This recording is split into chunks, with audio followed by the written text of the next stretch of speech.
Ano nangyari dito sa UP Manila Rizal Hall? UP Manila po. Yeah, huwag ka na magmaang-maangas.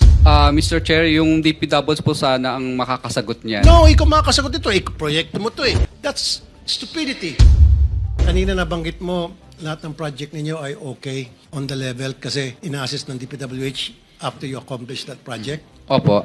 Your Ano Honor. nangyari dito sa UP Manila Rizal Hall? UP Manila po. Yeah, huwag ka na magmaang-maangas. UP Manila Rizal Hall, kayo ang nabigyan ng proyekto para ayusin yung building na yun. St. Timothy Construction Corporation, contractors, Pacifico and Sara Discaya. 30 million noong 2018 ang pinondo para dyan. Hanggang ngayon, di pa matapos-tapos. 2018, ano na ngayon? Mr. Chair, yung ganyan po kasing mga may mga suspension po 'yan. Paki-explain, for 7 years, 30 million pinondo rito sa UP Manila, hindi pa patapos-tapos. Sabi mo, lahat ng proyekto niyo on the level, di ba? In-inspect ng DPWH. Siguro you're referring to Constructors Performance Evaluation System. Yan ba yan? Okay? So, dumaan kayo sa CPES.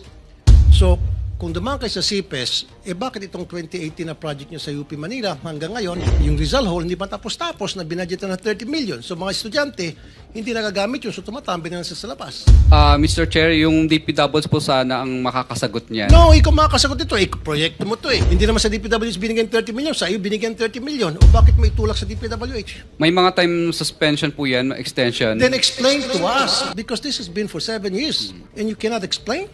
That's 30 million people's money that was funded for that project. And yet, it hasn't been accomplished as of yet. Don't tell me, hindi mo alam to. Eskwelahan to, iho. Hindi to basta-basta mga building, eskwelahan to. Mga estudyante ang pinag-usapan natin. I-present po namin yung mga dokumento po next.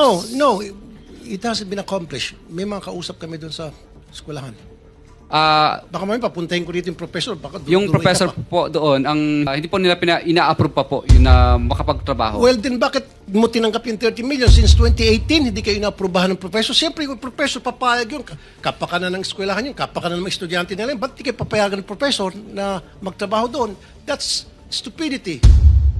Bago ba approvehan yung proyekto, gagawa kayo ng feasibility study, right? So, ba't di ka approvehan ng eskwelahan? Ba't di ka pagtatrabahuin kung pinakita nyo sa kanila yung plano ng building na gagawin nyo? Mr. Pinakita nyo, hindi, yung plano.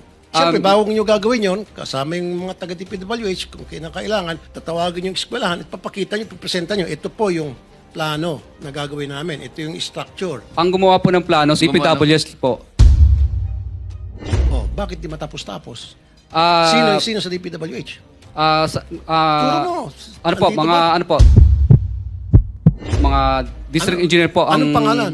Si, Anong pangalan? dati po nung nakaraan, panahon pa po ni district engineer. Tapos ngayon po, bago na po yung district Hindi nga, engineers. sino ngayon noon? Sino yun noon at saka ngayon? Kasi 2018 hanggang ngayon, 2025 na, hindi pa rin matapos-tapos. And yet, yung 30 million na-release na sa inyo. Opo. Pwede mo bang isumite sa amin ang report na yan para ma-appreciate po ng ating komite? Yes po, Mr. Chair.